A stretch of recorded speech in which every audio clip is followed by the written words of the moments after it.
Bismillahirrahmanirrahim. Assalamualaikum warahmatullahi wabarakatuh. Alhamdulillahirrabbilalamin. Assalatu wassalamu ala rasulil amin wa ala alihi wa sahbihi ajma'in wa ba'du. Muslimin dan muslimat sedang penonton yang dirahmati Allah sekalian, InsyaAllah kita akan sambung kembali. Masih lagi kita berada pada tajuk yang ke-234. Redalah nescaya anda akan selamat, yakni kita semua akan selamat. Di antara tanda buah redha adalah syukur.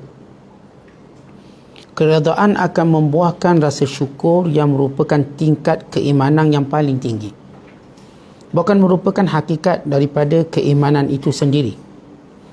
Dalam tahap iman, rasa syukur adalah puncaknya.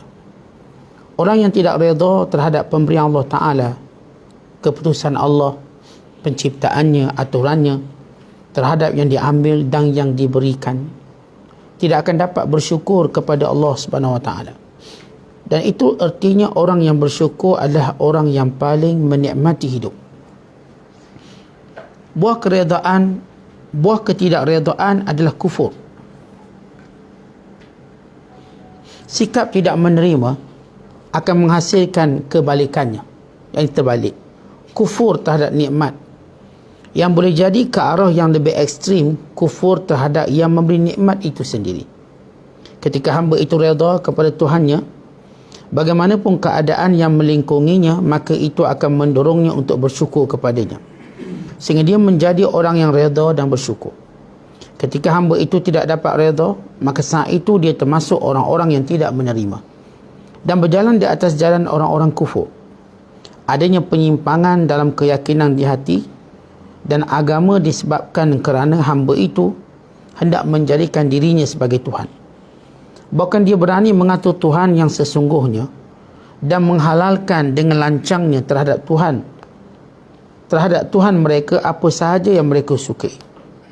Ya ayyuhalladzina amanu la tuqaddimu baina yadayillahi wa rasulih.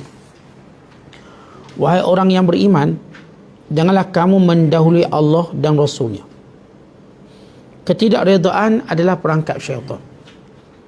Syaitan itu mampu mengalahkan umat manusia. Biasanya ketika manusia tidak menerima keredaan, yakni tidak redha, dan dikuasai oleh nafsunya, pada saat itu manusia menjadi sasaran pemburuan syaitan. Apalagi ketika rasa tidak menerima keredaan itu sudah menguasainya, maka dengan tanpa beban dia akan mengatakan, melakukan dan meniatkan apa yang tidak diredai Tuhannya. Inilah mungkin alasan Nabi SAW pada waktu anaknya Ibrahim meninggal dunia. Tadma'ul ainu wa yahzanul qalbu wala taqul illa ma yarda rabbuna. Air mata boleh berlinang dan hati boleh bersedih. Wala naqul, tetapi kita tidak boleh mengeluarkan kata-kata kecuali yang diredai oleh Tuhan kita. Sesungguhnya kematian anak yang disayangi merupakan tragedi yang membuat seorang hamba benci terhadap takdir yang diterimanya. Oleh itu Nabi SAW mengkhabarkan bahawa dalam keadaan seperti itu, keadaan yang tidak dapat diterima oleh kebanyakan orang yang membuat mereka ikut terbawa untuk tidak menerima, sehingga mereka pun mengucapkan kata-kata dan melakukan hal-hal yang membuat Allah Ta'ala tidak redha. Dia tidak mengatakan kecuali yang membuatnya Tuhannya redha. Apabila seorang hamba merenungkan ketetapan Allah Ta'ala yang menurutnya tidak menyenangkan dengan 3 pertimbangan berikut, nescaya musibah yang menimpa dirinya akan terasa ringan lagi mudah disanggahnya. Iaitu yang pertama, menyedari adanya hikmah yang dirahsiakan oleh pembuat qadar, dan menyedari bahawa si pembuat qadar itu lebih mengetahui kemaslahatan hamba dan apa sahaja yang bermanfaat baginya. Yang kedua, pasrah diri untuk menunggu pahala yang besar dan ganjaran yang banyak, sebagaimana janji Allah Ta'ala yang diberikan kepada hambanya yang sedang ditimpa musibah dan bersabar. Yang ketiga, menyadari bahawa keputusan dan semua permasalahan itu adalah hak mutlak Tuhan, sedangkan hak hamba adalah berserah diri dan tunduk. Ahum yaqsimuna rahmat rabbik, apakah mereka yang membagi-bagi rahmat Tuhanmu? Keredaan akan mengusir hawa nafsu. Keredaan akan mengusir hawa nafsu daripada dalam hati. Orang yang redha akan mampu membuat hawa nafsunya mengikuti keinginan Tuhannya, yakni keinginan yang dicintai dan diredai oleh Rabbnya, yakni Tuhannya. Keredaan dan hawa nafsu tidak pernah bersatu dalam satu ruang hati selamanya. Kalaupun keredaan dapat mengambil satu ruang dalam hati dan hawa nafsu mengambil ruang yang lain, maka kemudian yang berkuasa adalah mana yang lebih kuat. Seorang penyair mengatakan, jika keredaanmu menghendaki aku berjaga malam, maka selamat tinggal dengan rasa mengantukku. Firman Allah Ta'ala, wa ajiltu ilaika rabbi litarda, dan aku bersegera kepadamu ya Tuhanku agar supaya engkau redha kepadaku. Surah Taha ayat 84. Seorang penyair mengatakan, jika ucapan yang dengki kepada kami membuatmu senang, maka luka ini sama sekali tidak menyakitkan jika memang membuatmu redha.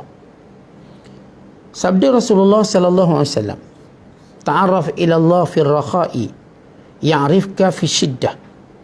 Kenali Allah saat anda senang, nescaya Allah akan mengenali anda saat susah. Kalimah ta'arraf ila Allah, kenali Allah, maksudnya berusaha mencintai dan mendekatkan diri kepada Allah dengan mentaatinya, mensyukuri nikmatnya yang telah disempurnakan, bersabar menghadapi ketentuannya yang pahit, dan kembali kepadanya sebelum turun bencana dengan kejujuran hati. Adapun kalimah fir rakha'i, ketika senang, maksudnya ketika anda pada saat lapang, aman, bergelombang dengan nikmat, berumur panjang dan berbadan sihat, lakukan ketaatan dan keluarkan infak sebagai usaha mendekatkan diri pada Allah, sehingga ia menjadi watak anda sebagai tanda pengenalan di hadapan Allah Ta'ala. Ya'rifka fi syiddah, nescaya Allah Ta'ala akan mengenal anda sangat susah. Pasti dia akan meringankan beban yang anda pikul dengan membukakan jalan keluar daripada segala kesempitan dan dengan memberikan kelegaan daripada segala kesedihan yang anda hadapi, yakni berkat perkenalan yang pernah dibuat dengannya. Perkenalan yang istimewa dalam hati hamba adalah sebuah keharusan antara hamba dengan Tuhannya. Dengan perkenalan itu, dia akan mendapatkan dirinya dekat dengannya untuk mohon, sehingga dia merasakan kemesraan dalam kesendiriannya dan mendapatkan kenikmatan dalam berzikir, berdoa, bermunajat dan melakukan ketaatan kepadanya. Kesulitan dan beban di alam dunia, di alam barzakh dan di penantian akan terhapus oleh perkenalan yang istimewa antara dirinya dengan Tuhannya itu. Muslimin dan muslimat sidang penonton yang dirahmati Allah sekalian, kita masih lagi membicarakan tentang bagaimana untuk memupuk jiwa ini redha kepada ketentuan Allah Subhanahu Wa Taala.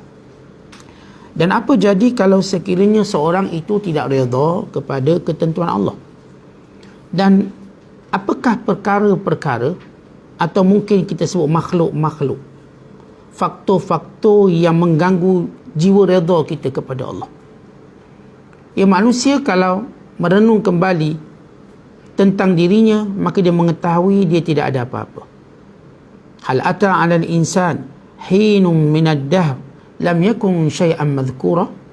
Tidakkah sampai berita pengetahuan kepada manusia bahawa mereka dahulu tidak pernah wujud, tidak pernah dipanggil, tidak pernah punya nama. Maka ini hakikat kita. Bila Allah menyatakan hal ata 'alal insan hinum minad dahr lam yakun syai'an madhkura, inna khalaqnal insana min nutfatin amsyajin nabtali faja'alnahu sami'an basira, dan kamilah sesudah itu menjadikan mereka daripada puncanya air mani yang bercampur lelaki dan perempuan. Kemudian kami menjadikan bagi mereka dua panca indera yang hebat, panca indera penglihatan dan pendengaran. Kenapa Allah Ta'ala sebut benda tu? Kerana ini adalah tingkat ataupun tingkap kepada iman. Ini laluan untuk iman masuk. melalui penglihatan, melalui pendengaran. Merenung, melihat akan kebesaran Allah, mendengar akan ayat-ayat Allah, membentuk, memaklumkan kembali siapa kita, memberitahu kembali siapa kita, yang tak ada apa-apa. Baik, kalau kita tahu kita makhluk yang tak ada apa-apa, lalu kita bicara soal takdir, yakni ketentuan Allah. Allah yang menentukan mengikut apa yang Allah kehendaki. Fa'alun lima yurid. Allah buat apa yang dikehendaki. Maka kita sebenarnya, kalau kita faham secara mudah, ada seorang tu, dia memiliki suatu perkara. Katakan dia ada telefon. Kemudian telefon ini dia nak jual. Adakah kita marah dia nak jual? Tak, sebab telefon dia. Atau telefon ni nak beri ke orang. Apakah kita marah bila dia beri pada orang? Tak, sebab telefon dia. Atau dia nak hias dengan warna hitam, warna hijau. Atau mungkin dia nak campur dalam tong sampah. Maka kita akan berkata, itu dia punya, suka dia. Kalau kita menegurnya, dia kata, ini hak saya. Apa masalah awak? Kalau seorang beli ayam, maka ayam tadi sebahagian disembelih, sebahagian dijual, sebahagian dibiarkan untuk beranak pinak, untuk bertelur, membiak, dan sebahagian diberikan. Lalu kita kata, kenapa awak buat macam tu? Lalu dia jawab, ini ayam saya, ikut suka saya. Apakah tuan-tuan kita akan membantah perkataannya itu? Jawapannya tidak. Kita menyebut, itu kan ayam dia. Dia nak sembelih, dia nak bakar, nak beri korang, dia nak bakar, nak biak. Hak dia. Lalu kita melihat diri kita dan melihat bagaimana Allah menciptakan kita semua. Maka Allah Ta'ala berkuasa untuk menjadikan kita atau tidak. Mematikan kita awal atau mematikan kita lambat mengikut perkiraan tahun hitungan manusia. Walau sebenarnya manusia akan mengetahui bahawa benda itu sama je. Tuan-tuan mati awal, tuan-tuan mati lambat, tak ada beza. Tuan-tuan pergi pada hakikat yang sama. Ya, tapi kita melihat pada ukuran kita bahawa ini umurnya 60, yang ini umurnya 30 meninggal. Lalu kita lihat ada rugi untung. Di sisi Allah tidak. Kerana Allah Ta'ala sudah memberikan kesempatan yang sama, walau berbeza usia. Allah beri peluang yang sama. Kerana Allah Ta'ala bukan nak mengambil kira kuantiti kita. Kalau Allah mengambil kira kuantiti, Allah panjangkan semua umur kita. Tetapi Allah Ta'ala mengambil kira kualiti. Walau sedenak, walau sejenak, walau sedetik. Kalau punya kualiti, maka cukup. Lepas kualiti. Kadang-kadang orang tadi baru bertaubat, kemudian Allah matikan dia. Sebab dia sudah ada kualiti taubat yang sebenar. Maka di sisi Allah nilainya kualiti kita. Walau di sisi manusia melihat kuantiti, maka mengambil kira panjang umur atau sebagainya secara zahir. Jadi bila kita mengetahui Allah berkuasa atas semuanya itu, maka di sini akan membuka ruang untuk kita menerima takdir Allah Subhanahu Wa Taala. Apa yang Allah beri, Allah Taala akan ambil balik. Allah Ta'ala setiap pemberian pada kita ada waktu ajalnya yang Allah dah tentukan. Ajal bermaksud waktu tempoh luput. Semua benda ada ajalnya. Kerana itu bila seorang itu redha, dengan sebenar dia akan bersyukur pada Allah. Dan syukur ini kata ulama tahap tertinggi, tahap muqaddimah. Dia ada 3 tahap. Tahap pertama, bila kita kena musibah, ialah sabar. Sabar. Dan tahap kedua ialah redha. Apa maksud redha? Menganggap yang berlaku ini ada hikmah dan lebih baik. Sabar itu menahan diri daripada sifat marah, benci, tak puas hati, saya sabar. Redha melihat adanya manfaat untuk dia. Manakala kemuncak, dia melihat syukur. Kan di sini bukan sekadar dia melihat kebaikan untuk dirinya, dia melihat kebijaksanaan Allah. Allah yang bijaksana mengatur ni semua. Maka saya bersyukur pada Allah. Tentang syukur ni dalam bahasa Melayu kita sebut terima kasih. Waktu tuan-tuan jumpa orang, tuan-tuan kata terima kasih. Apa maksud kata-kata itu? Tuan-tuan jumpa seseorang, tuan-tuan kata terima kasih. Berarti tuan-tuan bersyukur padanya. Tapi apa maksud perkataan itu? Kita puji perbuatannya. Dan kita nampak manfaat pada kita. Dan kita nampak baik dia. Bijaksana. Demikian waktu seorang bersyukur pada Allah, dia nampak bijaksananya Allah, baiknya benda yang Allah buat, untungnya dia, untung. Kalau redha tadi dia mengharapkan keuntungan. Sebab itu kita sebut dalam jiwa redha, insya-Allah ada hikmah. Sebab kita mengharapkan keuntungan. Ni berlaku macam mana Hajar, okey, saya sabar Ustaz, saya redha, saya tahu ada hikmah dia. Tapi dia tak dapat menyebut hikmahnya apa. Cuma dia ada satu harapan, semoga apa yang berlaku ini beri kebaikan padanya. Tapi orang bersyukur ini, dia yakinkan kebaikan itu. Dia bukan mengharap, memang dia tahu ada kebaikan. Sebab itu dia tidak teragak-agak untuk bersyukur pada Allah Subhanahu Wa Taala. Kan itu tuan-tuan sekalian, Allah bagi kita otak dan akal dan hati yang membentuk ilmu dan pengalaman, membentuk keyakinan dan membentuk redha. Kalau kita gabungkan antara akal kita dengan iman kita, lalu kita fikirkan sesuatu, ia luar biasa, menghasilkan buah yang cukup ranum, masak dan menyelerakan kemanisan dan kehidupan. Ini yang kita sebut sebelum ini, syurga. Seorang yang redha dan syukur, dia dah rasa syurganya, dia tenang. Kalaupun dia bersendirian, dia tenang. Kalau dia dalam kelaparan, dia tenang. Kalau dia dalam kemiskinan, dia tenang. Hatta kalau dia berada dalam penjara, dia tenang. Hatta kalau dia dibunuh. Yang kita baca kisah Khubayb bin Adi radhiyallahu ta'ala anhu, dibunuh, diikat, ditambat oleh musyrikin Mekah di Tan'im. Lalu mereka menghina, mencerca. Dia Khubayb tenang. Tenang dengan apa yang Allah takdirkan padanya. Dan bila musyrikin Mekah berkata, apakah kamu suka Muhammad mengambil tempat kamu lalu kamu dibebaskan? Maka dia menjawab dengan tegas, aku tidak mungkin redha. Kalau nabiku hanya dicocok oleh duri, ini kan pula kamu nak letak di sini? Tidak. Akhirnya tuan-tuan dia gugur syahid dengan tenang. Dan Allah Ta'ala mengangkat kemuliaannya, mengangkat darjatnya. Dan kisah doanya menggerungkan ramai orang. Doanya ketika mana musyrikin Mekah menakutkan Khubayb dengan ugutan, cacian, cercaan, even dengan pembunuhan, dia tak berjaya menakutkan Khubayb. Tapi Khubayb yang menakutkan dia dengan doa, Allahumma ahsihim adada waqtulhum badada wala tughadir minhum ahada. Ya Allah, Engkau saksikan setiap orang yang ada di sini. Engkau kira seorang-seorang yang ada di sini, dan Engkau musnahkan mereka semua, dan jangan Engkau tinggalkan seorang pun daripada mereka. Seorang musyrik Mekah yang mendengar doa itu pingsan, jatuh pingsan kerana terlalu takut, dan dihantui dengan ketakutan itu sehingga satu tempoh yang panjang. Hanya doa. Lihat orang yang hebat, dengan doanya menggerungkan orang-orang yang punya kuasa. Doa dia kuat sebab dia punya ketenangan di sisi Allah Subhanahu Wa Taala. Jadi bila kita sebut seorang yang bersyukur dengan segala takdir Allah, kerana dia yakin ada kebaikan untuk dia. Dia yakin. Sebab itu Nabi sallallahu alaihi wasallam ajar kita, kalau kita dapat sesuatu yang even tak baik, kita berkata alhamdulillah ala kulli hal. Segala puji bagi Allah. Apa pun yang berlaku, segala puji bagi Allah. Kan itu setengah ulama para salafus soleh, waktu mereka menerima kematian anak-anak mereka, mereka berkata inna lillah wa inna ilaihi raji'un. Kemudian mereka berkata walhamdulillahi rabbil alamin. Sebab itu disebut dalam hadis, Allah Ta'ala berfirman pada malaikat yang mencabut nyawa, dalam keadaan Allah Maha mengetahui, apakah kamu telah mencabut nyawa anak pada hamba-Ku, buah hati kepada hamba-Ku? Lalu kata malaikat, ya. Lalu kata Allah Ta'ala, dalam keadaan Allah mengetahui. Apa katanya?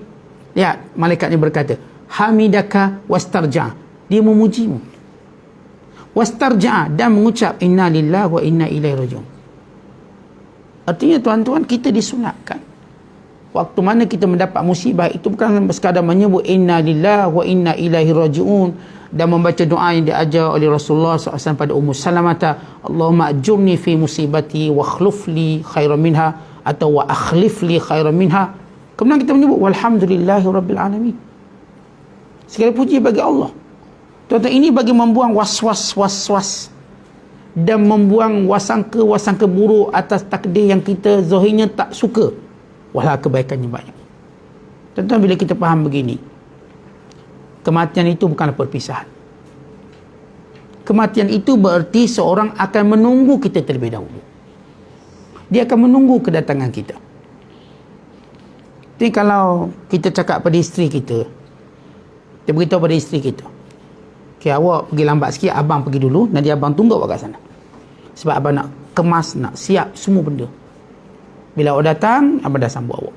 Tuan-tuan, saya tak rasa isteri ni membantah. Dan dia melihat ini suatu keistimewaan. Dia pergi dulu. Bila Rasulullah menyatakan tentang anak-anak yang mati dulu, mereka menunggu kamu di pintu syurga. Bukan Rasulullah sebut kematian itu kamu takkan jumpa dia. Kita cuma tak jumpa dekat dunia ini. Kita akan jumpa tempat yang paling kita suka. Tuan-tuan, orang paling kita sayang, tuan-tuan nak jumpa dia kat mana? Orang yang paling tuan-tuan sayang, tuan-tuan nak jumpa kat mana?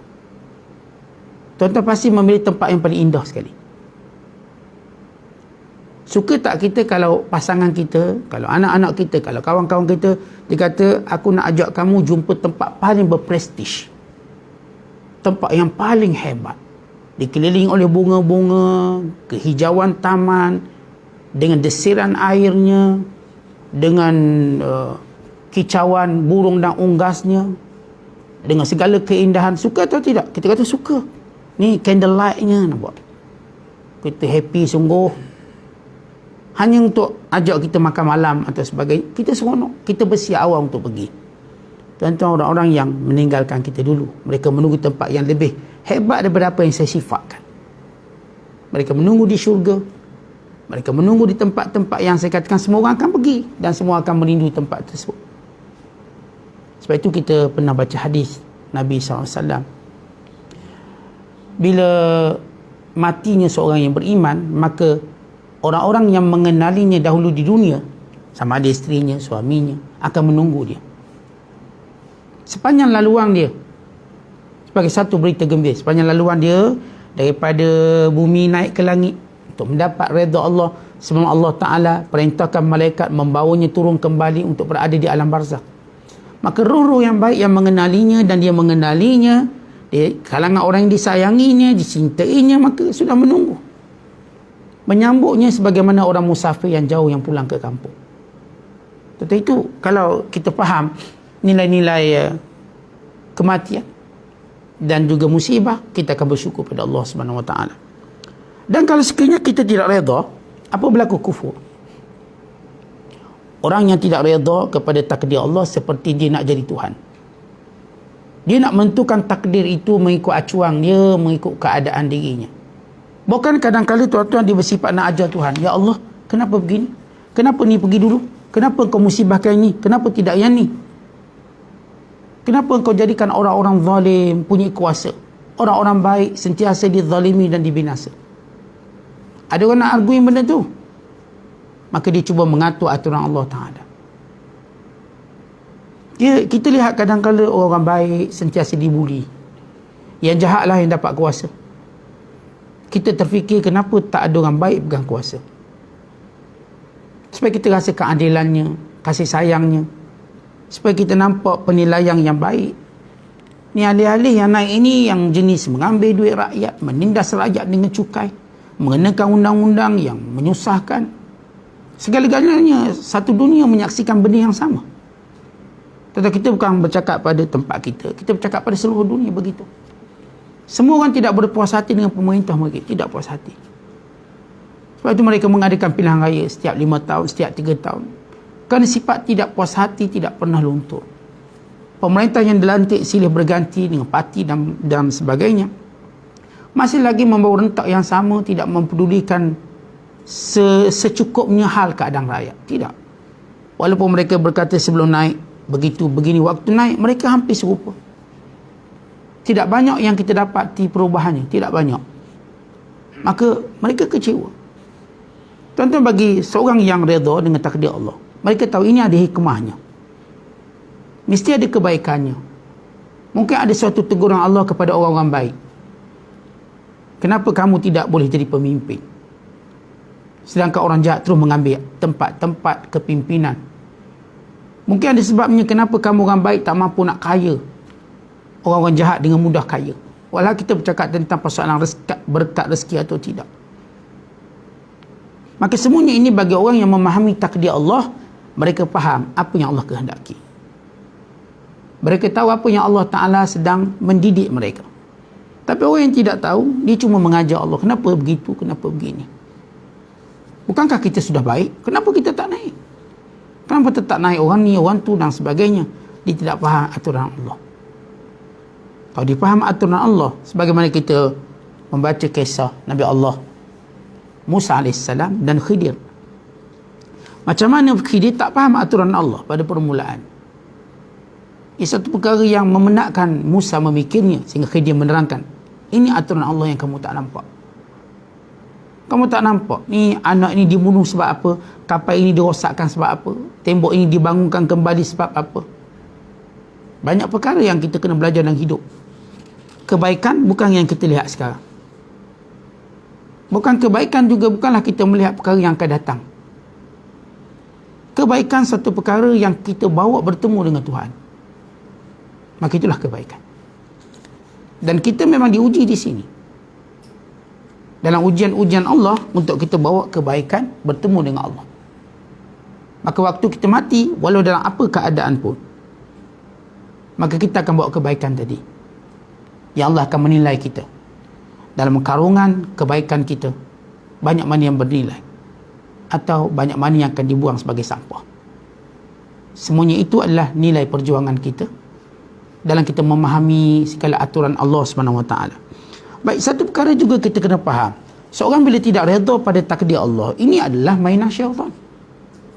Memang kerja syaitan, bagaimana cara nak sesatkan manusia. Antaranya ialah mereka akan menyerang manusia dalam persoalan qada dan qadar. Kerana ketika itu hatinya kecewa, hati tertekan. Secara umum, mana-mana makhluk mudah mengambil kesempatan manipulasi daripada situasi orang yang lemah, orang yang kecewa, orang yang putus asa, dengan mudah. Jadi kalau kita dalam keadaan lemah, tuan-tuan sekalian, mana-mana makhluk boleh manipulate kita. Syaitan dan jin, manusia yang jahat, apa saja makhluk, hawa nafsu kita. Hawa nafsu manipulate tengah kita lemah, kecewa, bunuh diri je. Buat apa fikir susah? Ya, dia manipulate. Itu sepanjang PKP. Hampir 265 orang yang bunuh diri. 400 lebih cubaan membunuh diri. Yang berjaya bunuh diri 260. Lebih 265. Atau mungkin lebih sikit lah. Kecewa dengan hidup, dengan sekatan. Walau kalau dia lalui tak ada apa pun. Dia dibuang kerja, ditamatkan kontrak dan macam-macam. Padahal kalau dia berfikir tentang keluasan rezeki, Masya Allah, tak akan ada yang mati kebuluran, tetap ada. Dia patut malu dengan gelandangan yang masih terus survival hidup. Walau gelandangan itu belajar tak tinggi, dia belajar sampai universiti, tapi dia paling cepat kecewa bila ada masalah seumpama ini. Saya katakan hawa nafsunya, syaitan yang manipulate isu ini, lalu dia pun membunuh diri, tidak redha dengan takdir Allah. Jadi kita kena ingat, sewaktu lemah hawa nafsu kita, sewaktu lemah keimanan kita dalam hati kita dalam menerima qada dan qadar Allah, syaitan pun masuk tahan perangkat dia. Sebab itu Nabi SAW ingatkan kita. Waktu mati Ibrahim anaknya, Nabi SAW menyatakan, tadma'ul ain wa yahzanul qalb wa la naqul illa ma yarda rabbuna. Ya, hati boleh bersedih, mata boleh mengalirkan air mata, hati boleh bersedih, tetapi lidah ini tetap berkata sesuatu yang Allah redha. Sebab itu terpacu keluar perkataan pertama, innalillah atau alhamdulillah. Itu yang akan keluar waktu kena musibah. Tuan-tuan ajar diri kita, waktu datang musibah, jangan bagi syaitan berpeluang manipulasi kita. Itulah, siapa suruh pergi masjid, kan dah kena COVID. Tengok syaitan manipulasi. Kita dah tak berapa rajin ke masjid. Kita ni tuan-tuan dah tak berapa rajin pergi kuliah. Alih-alih baru kuliah, adalah geng sahabat kita Allah uji COVID. Kita kena sekali swab. Dah, elok-elok boleh bebas, kena kuarantin pula. Kita duduk fikir. Syaitan pun bisik. Itulah, siapa suruh pergi masjid. Itulah, siapa suruh pergi kuliah. Itulah, siapa suruh pergi talaki hadis. Kang dah kena. Kang dah teruk. Lihat bagaimana dia mengecewakan kita. Walau kalau kita pergi mana pun, kalau Allah Ta'ala mentakdirkan berlaku, ia berlaku. Kita patut bersyukur kerana ia berlaku tempat baik.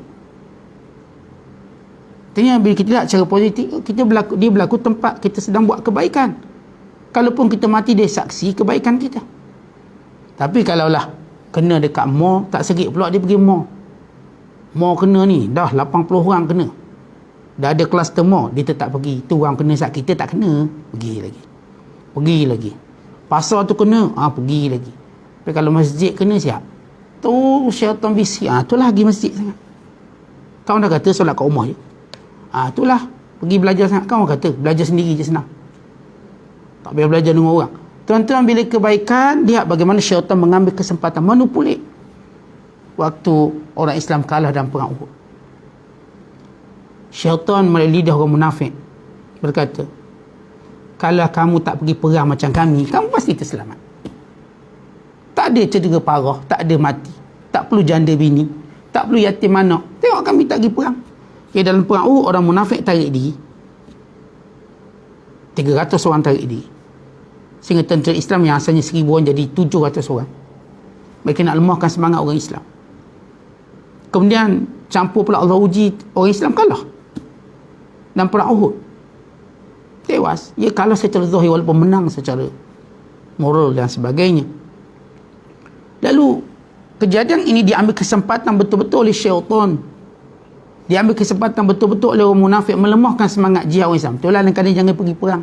Allah turunkan ayat. Katakanlah, kematian ini kalaupun kamu duduk di rumah kamu dan di atas katil-katil kamu, dia tetap datang. Tuan-tuan, penyakit ini kalaupun kita duduk rumah sekalipun, kalau Allah takdirkan dia datang kat kita. Tuan-tuan menyorok macam mana? Bakallah topeng Ultraman ke Batman ke, bila waktunya kita kena. Tuan-tuan, bukanlah maksudnya ni macam jangan bagi pakai topeng je, bukan. Ikhtiar dan sebagainya. Tapi di hati kita jangan cepat dimanipulasi oleh syaitan untuk melemahkan kita buat baik. Jangan melemahkan kita buat baik. Bukan kita sentiasa bersemangat untuk buat baik. Kalau sebab kita buat baik kita diuji, itulah sedekah sangat. Kan dah tak ada duit. Tuan kata jangan sedekah, simpan. Itulah tolong orang sangat. Kan kamu susah tak ada orang tolong. Syaitan bisik, katakan, aku lakukannya kerana Allah. Aku lakukan bukan kerana ingin dibantu waktu aku susah. Tapi demikian cara aku bersyukur pada Allah. Sebab tu ada orang, tuan-tuan, dia kata, Ustaz, kita ziarah orang sakit supaya kita sakit orang ziarah kita. Ustaz, kita pergi tanam mayat orang, nanti kalau kita mati ada orang tanam kita. Tiba-tiba berlaku sebaliknya. Yang diharap tak berlaku, dia akan kecewa kebaikan dia. Menyesal tolong orang, tolong-tolong, dia orang pun tak tolong kita. Orang lain susah kita tolong, time kita susah seorang pun tak tunjuk batang hidung. Tuan-tuan, syaitan ambil kesempatan. Sebab itu kita diajar ikhlas buat baik. Saya ziarah orang bukan untuk diziarahi. Saya tolong orang bukan untuk saya ditolongi. Bahkan kalau mereka tak ucap terima kasih, saya pun tak peduli. Tetapi apa yang berlaku ini Allah Ta'ala perintah pada saya. Sebab itu syaitan tak boleh masuk ruang-ruang kelemahan kekecewaan kita. Kan itu tuan-tuan, macam mana kita nak lawan syaitan? Ada 3 cara kata ulama. Yang pertama, kita kena ingat bahawa yang buat qada dan qadar ini Allah yang maha bijaksana. Tuhan yang maha bijak, yang bertujuan untuk kebaikan kita. Dalam satu hadis Nabi SAW menyatakan bahawa Allah tidak mentakdirkan sesuatu kepadamu melainkan yang baik. Tuhan tak akan takdirkan melainkan baik. Mesti baik. Mesti. Kita kata mesti baik. Bukan akan baik kok. Mesti baik. Yang kedua, dalam menolak was-was syaitan dalam diri kita, tuan-tuan sekalian, bahawa setiap yang Allah takdirkan ini pahala besar. Kalau hari ini kita diuji dengan penyakit, pandemik COVID, Allah nak beri pahala besar. Allah nak beri pahala yang kita mungkin tak dapat capai dengan sembahyang kita, dengan puasa kita, dengan mengaji Quran. Tapi dengan ujian ini Allah telah menyampaikan kita pada satu darjat yang tak mungkin kita sampai dengan ibadat. Maka kita bersabar tempoh kuarantin 14 hari kita. Kadang-kadang terpaksa tengok isteri pun diheret sekali. Kita sabar, anak-anak. InsyaAllah ada kebaikan. Memang sedih, memang sayu. Tapi lihat darjat yang Allah siapkan. Kita pun tenang, kita pun kuat. Allah uji. Dan Allah akan uji semua. Sebab tu tuan-tuan, kita kalau baca sejarah Nabi, semua para Nabi SAW diuji dengan semua benda musibah orang hari ini. Tuan-tuan sebut apa benda yang para Nabi tak diuji dengan apa yang diuji oleh orang hari ini. Jangan cerita tentang kematian anak, kematian isteri. Jangan cerita kejahatan anak, kejahatan isteri. Semua berlaku pada para Nabi. Ada Nabi-Nabi terpaksa menghadapi kejahatan isteri mereka. kejahatan anak mereka.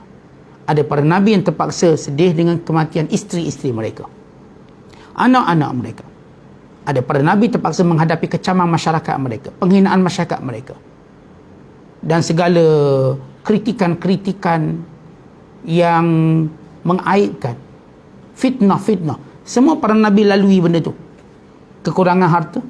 Ada nabi yang dikurung dalam telaga buruk, ditolak masuk, ditutup, dibiarkan.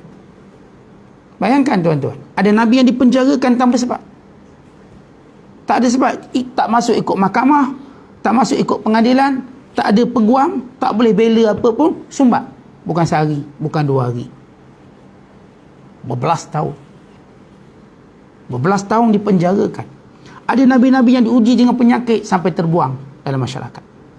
Hanya isteri yang datang tengok. Seorang isteri ni yang tengok. Isteri ni pun tak boleh duduk selalu sebab terpaksa cari nafkah. Yang berlaku kepada Nabi Allah Ayub AS. Jadi tuan-tuan, kita ni dengan meletakkan diri ujian yang Allah uji kita hari ni, lihat ujian para nabi. Ujian kita cuma sekecil tahi gigi, yang lekat seluruh gigi. Tapi kita punya meraung macam dunia kita dah habis semuanya. Tentang hati-hati. Lihat ujian tadi dengan mata hati yang lebih terang dan lebih jelas. Pahala. Yang ketiga ialah, ini ialah hak mutlak Allah. Saya dah sebut tadi, tuan-tuan. Ini Tuhan. Yang buat kerja ni semua Tuhan. Allah. Allah berkuasa. Kita siapa tuan-tuan? Hamba. Boleh Allah Ta'ala meniadakan kita dari awal lagi? Tak wujud. Atau kita ada pengalaman berkahwin, ada anak kita gugur. Gugur berbulan, sebulan, 2 bulan. Ada pengalaman adik-beradik kita mati muda. Abang saya umur 10 hari meninggal dunia. 10 hari. Artinya sempatlah mak mandi sekejap, sempatlah ayah tengok sekejap, meninggal dunia. Umurnya cuma sedetik itu. Bukankah itu semua kuasa Allah? Allah buat mengikut apa yang Allah Ta'ala kehendaki. Maka kita pasrah, kita jalani kehidupan macam biasa. Tuan-tuan, kalau kita tengok, ni kalau kita tengok secara jujur lah, orang yang kematian, sebab mati ni ujian paling berat. Kita ambil contohlah isteri yang suami dia mati. Oh, dia punya sedih, golek atas tanah kubur. Mula-mula, lepas habis iddah, terus duduk atas pelami balik dia, bergelekek ketawa balik. Gelekek maknanya ketawa balik. Arti musibah tu tak sebesar yang kita bayangkan. Yang ni kita tengok masa kehilangan suami, dia punya sedihnya sampai hampir dia nak masuk dalam lubang kubur sekali. Dah habis dia dah duduk atas pelami balik, tersipu-sipu malu balik, dah gembira balik. Begitu ujian, dia cuma satu tempoh yang sekejap. Yang berlaku pada semua manusia. Bukan kita nak hina perempuan, bukan itu, kita nak sebab hakikat ujian. Kita pun lelaki sama jugalah. Isteri mati, kita pun sedih. Tak jumpa dah ganti macam bini saya. Tahu-tahu ambil 2 sekali. Lagi banyak dia ambil. Hilang pula sedih.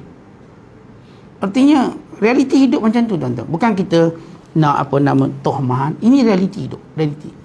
Yang kata mati anak sedih. Lama dengar dah. Lepas tu nampak dia seronok balik. Ujian ini cuma satu saktah. Tuan-tuan tahu saktah. Kita kalau mengaji Quran, kita ada saktah. Kalla bal rana ala kulubihim ma kanu yaksibun. Sekejap je. Sekejap, berhenti sekejap. Dia sejenak kita berhenti supaya otak kita berfungsi untuk berfikir dan muhasabah. Ya Allah, hidup ni sekejap rupanya. Ada kematian. Bila Allah matikan orang-orang yang dekat dengan kita, orang-orang yang kita sayang, supaya kita sedar balik, hidup ni ada kematian, bukan kekal. Bukan menongkat langit kita, tuan-tuan. Sampai masa kita mati. Terdetik sekejap, tanpa kita sedar, tanpa kita jangka, orang-orang yang kita sayang dan kenali tiba-tiba menghembuskan nafas pada usia yang lebih muda pada kita. Supaya kita sedar mati tu memang depan kita dah. Esok lusa pergilah kita. Supaya kita tahu setiap musibah itu kita akan lalui. Hari ni gelerang dia, esok gelerang kita. Gelerang siapa kita tak tahu. Tapi yang kita pasti memang semua orang akan diuji. Bagaimana kita melihat, mengajar diri kita, meredai takdir Allah Ta'ala. Itu 3 perkara. Dan antara perkara yang menghalang kita menjadi redha, hawa nafsu kita pula. Sebab hawa nafsu ni, tuan-tuan, dia nak benda yang cocok dengan dia, yang bersifat segera. Ini Allah sebut dalam Quran. Kalla bal tuhibbunal ajila. Bukan kamu suka benda segera. Hawa nafsu tuan-tuan nak segera, nak cepat. Walau kalau disabar sekejap, benda sama. Orang nak kahwin, tuan-tuan baru bertunang tak sabar, keluar sekali. Hatta kadang-kadang kahwin lagi 3-4 hari dan lagi zina dulu ni. Oh, tak boleh sabar. Padahal sekejap. Tapi nafsu macam gitu. Padahal tunggulah sekejap, kamu kahwin dah, silakan, halal. Bila halal, tidur awal pula. Tak nak pula. Yang haram dikejar-kejarnya. Yang halal dijauhinya. Kita lihat ini permainan nafsu. Walau kalau kita berjaya tunduk nafsu kita. Macam mana tunduk nafsu? Ajar dia sabar. Ajar waktu dia nak, ikat dia dengan adab-adab dan akhlak dan hukum hakam. Kita nak makan, tak sabar lapar, ikat dengan doa. Doa sekejap. Walau sekejap, walau bismillah. Sekadar bismillah sebagai satu cara Allah mengalahkan hawa nafsu. Jangan tak ada bismillah, nak ambil sumbat. Tak bismillah. Nak panjang lagi doa. Nak bagus lagi, bagi orang dulu. Suat ke orang dulu sebelum suat kita. Bila Nabi SAW dibawa kepada baginda susu, kadang-kadang Rasulullah SAW juga dahaga. Dan sahabat yang bawa ni Abu Hurairah, dia lagi lah, dia yang ngadu pada Nabi SAW. Dia dahaga, dia lapar. Nabi ajar Abu Hurairah menundukkan hawa nafsu. Baik, sekarang kamu panggil orang yang kat masjid ramai-ramai, yang macam kamu juga susah panggil. Lalu Abu Hurairah panggil, ramai pula datang. Macam mana ramai gini orang masjid? Susu ni sebekah ni. Nafsu tengok macam tak cukup. Nafsu kita kan macam tu. Nampak sedulang tak cukup 2 orang ni. 2 orang. Mari seorang, mata kita tajam tengok. Pergi kat lain seolah-olah. Pergi kat lain. Ni untuk aku 2 orang je. Tak makan, tak habis. Jahat nafsu ni. Jahat dan bodoh. Nafsu dia bodoh itu jahat. Tapi kita selalu kena bodoh di nafsu. Itu masalah dia. Nak tengok orang yang cerdik dibodohkan oleh makhluk yang bodoh, lihatlah orang ikut hawa nafsu. Dia cerdik, tapi dibodohkan hawa nafsu dia. Baik, kembali pada kisah Abu Hurairah radhiyallahu ta'ala anhu. Maka kata Nabi SAW, beri minum dulu. Beri minum semua. Kemudian kata Nabi SAW, sekarang tinggal siapa? Kata Abu Hurairah, ya Rasulullah, tinggal aku dan kamu. Lihat Rasulullah ajar Abu Hurairah, walau dia dahaga, tak beri orang lain dulu. Kemudian Rasulullah kata, wahai Abu Hurairah, sekarang minum. Maka dia pun minum. Minum lagi. Kemudian minum. Sampai baginda sallallahu alaihi wasallam kata sampai 10 kali. Maknanya kalau kita sebut hari ni 10 gelas. Macam mana? Ya Rasulullah, tak boleh dah. Penuh sampai ke rusuk ni. Penuh dah. Lalu Rasulullah SAW barulah minum. Rasulullah lagi hebat dalam menangani hawa nafsu. Jadi tuan-tuan, nafsu tu kita kena ajar gitu je.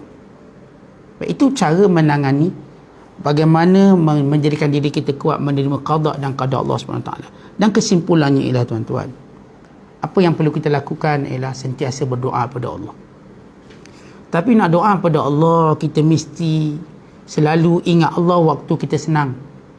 Supaya dalam tekanan, dalam menerima qada dan qadar yang membebankan ini, Allah ringankan kita. Sebab itu Nabi kata apa? Ta'araf ila Allah fi rakha, ya'rifka fi syiddah. Kenali Allah waktu kamu senang, dengan ibadat, dengan ketaatan, dengan sedekah, dengan baca Quran, dengan zikir, dengan istighfar, dengan kebaikan sehingga menjadi watak kebaikan kita. Dan nanti bila kita dalam kesusahan, kesukaran, tekanan dan lain-lain, Allah Ta'ala mudahkan, Allah akan ringankan, Allah nampakkan keajaiban-keajaiban takdir itu, sehingga kita mampu menerimanya dengan senyum, dengan lapang dada, dengan kekuatan yang tidak diberikan pada orang lain. Wallahu a'la wa'al bissawab. Assalamualaikum warahmatullahi wabarakatuh.